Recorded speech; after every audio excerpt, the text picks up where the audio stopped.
I'm Zaza. Today I'm going to try another recipe from the Asian Barbecue Cookbook by Skaria. This time it's going to be the vegetarian shish kebab. You can find the recipe of this at page 147 of this book. It does have a list of like many ingredients on there. Makes you a little bit frightened to want to try, but actually it's not that tricky. So it's pretty simple, just a lot of work. So we begin with, here we have chickpeas. Now in this recipe here, it says you can use dried chickpeas and then you have to boil it, soak it overnight, boil it and then mash it. And then you have green peas here as well that you need to, if you use a fresh one or frozen one, you still need to give it a boil. And then after that, saute a little bit and then mash it.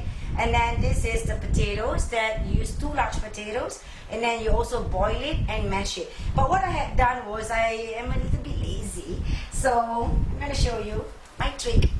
This is what I have used. Yeah. So chickpeas, green peas.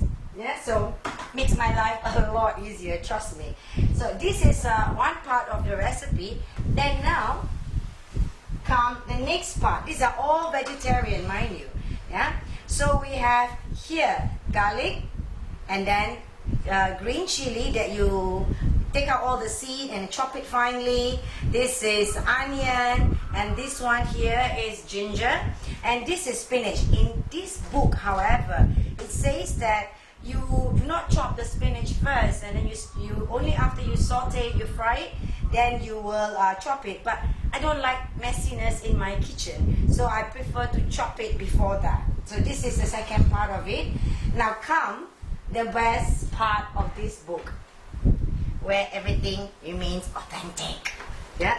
So you have cumin, ground nutmeg, coriander seed, this is mace, this is cardamom, and this is black pepper. This portion here will need to be toasted and then it will be grinded, yeah, pound inside the mortar. Then of course you have tomato paste, mint leaf, coriander leaf, lime juice, a bit of salt here, and egg. This is 1 piece of egg, yeah, just 1 egg, a small egg.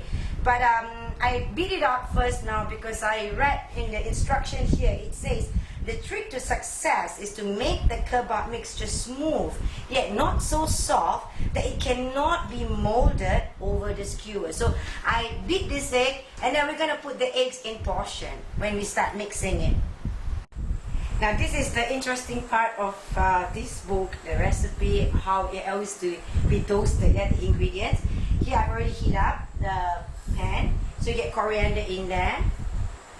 Nutmeg, quickly. You have to lower the temperature so that you don't burn anything. Mace, cardamom. You can hear it starts to crackle, and then you can start smelling the aroma. Okay, we just put this all together.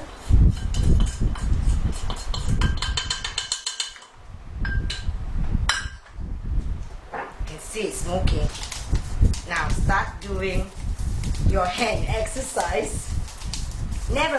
Don't pound it. You don't need to pound it. You just have to go round and round and round and round, like merry-go-round.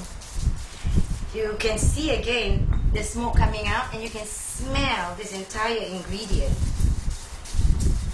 All the spices coming together. In this book, it specifically says that you are to sieve the mixture, because you cannot have any, like these cardamom pods inside here. You can't have the cardamom pods lying around. So we will remove all those. In the meantime, I'm just going to try to ground it as much as I can. Okay, I've grounded it really finely here. So now what we can do is leave this aside for a while, because the mixture all must come together. So we are going to do this part here, which is number 4, step number 4, to say that you have to fry the onion, the garlic, and the ginger all together. Somehow inside here, like I mentioned earlier on, it asks you to just fry the spinach first without chopping. But I choose to do the other way. Instead of chop later, I chop first. And it also says that you have to fry it until the water evaporates. And I think if you when you wash your veg, your spinach, then you use a salad spinner. Or you know, in Italy or in Europe, they take a big piece of cloth like this. Let me show you, right? They put in the vegetables and they tie it and it goes hit, hit, hit.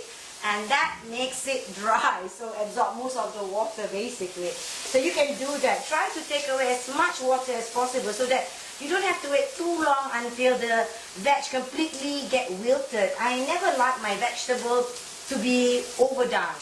Here you can see that, you see it's almost brown a little bit.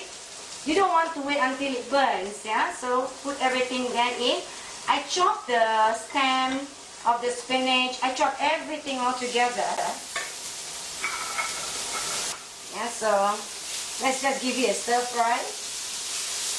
Don't overdo your veg. Okay, now we are going to put everything together. You put in the green peas. This green peas, like I mentioned earlier on, boil it, mash it.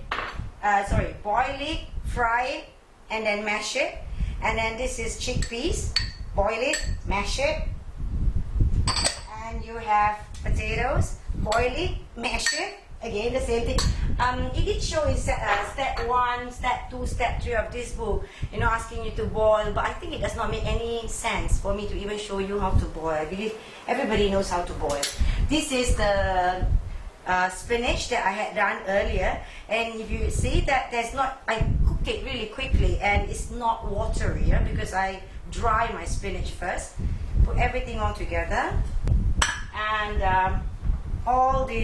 this is coriander, mint, and so don't waste it. Salt. I don't really like so much salt, so I would try to be a little bit careful. Tomato puree, lime juice, and after that, magic ingredient, the spices that makes this what we call not cutlet but kebabs.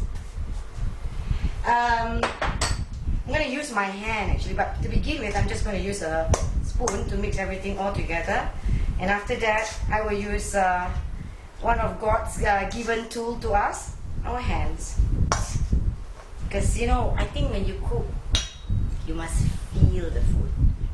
So when you feel the food is when the food will taste much nicer. This is what I believe. Okay, you notice that I have not put in the eggs yet.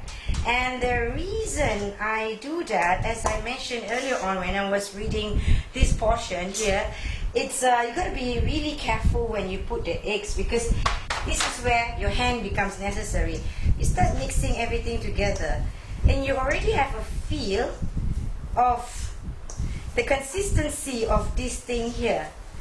Yeah, you have a feel.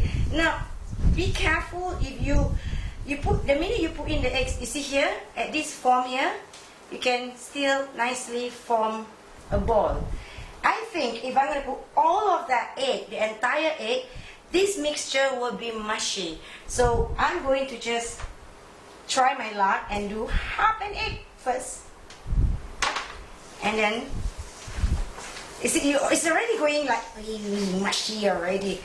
But you need the eggs because the eggs hold the thing together when you are barbecuing it, or when you are grilling it, or when you are frying it. So you need the eggs.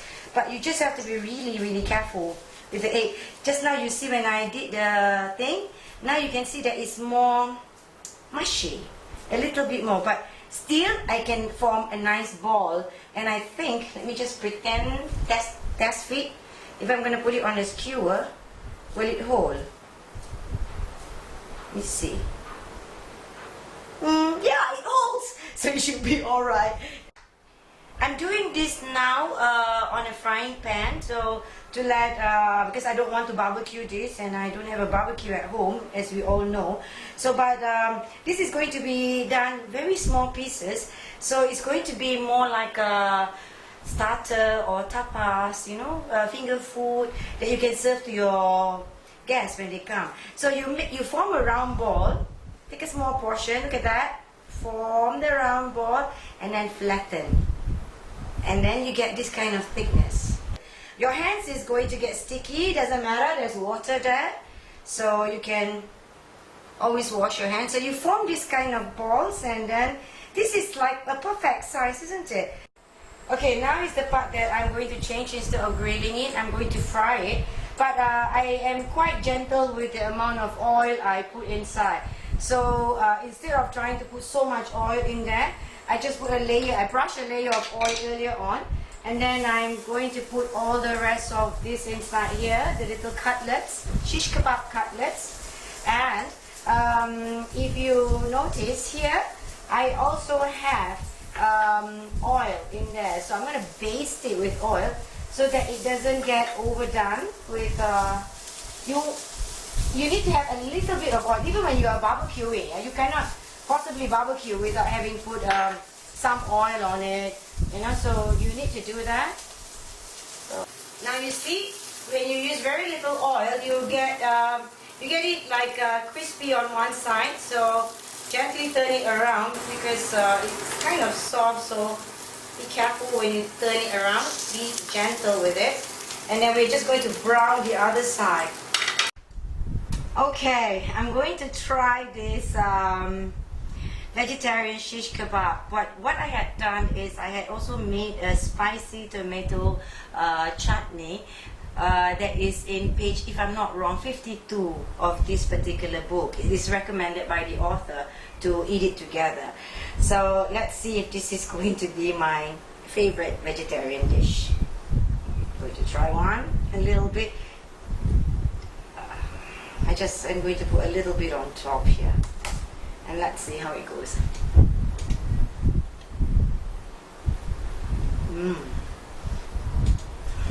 And sedap gila kan?